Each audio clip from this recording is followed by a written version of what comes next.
The tens of thousands of anti-war demonstrators who took to the streets to show their opposition to Putin's move on Crimea, from students to the elderly, all shared one human emotion: fear of what lies ahead.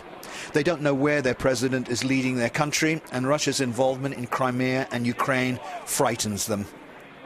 I don't want war. I'm afraid for the children and for the future. The banners and slogans sent a message to the highest levels of government. Our enemy is not in the Ukraine, it's in the Kremlin, one read. Protesters chanting, Putin is a thief.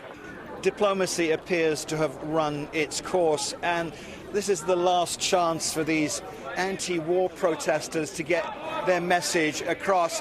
What they're saying is that any adventures in Crimea carried out by President Putin and the Kremlin would leave Russia dangerously isolated in the international community.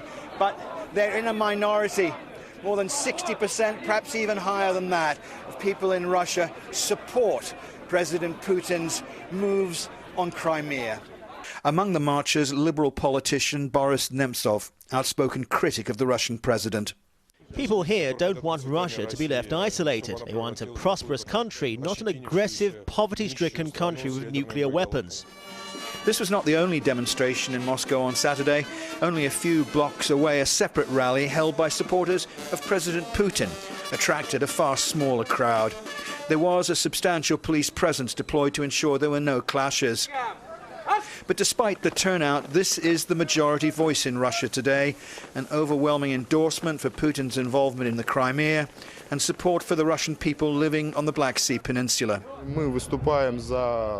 We are for friendship of the Russian and Ukrainian peoples. We want to say a firm no to the fascist junta that came to power in Ukraine, and therefore we want to support our comrades in Ukraine.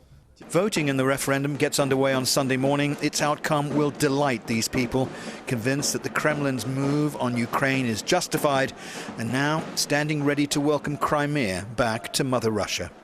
Peter Sharp, Al Jazeera in Moscow.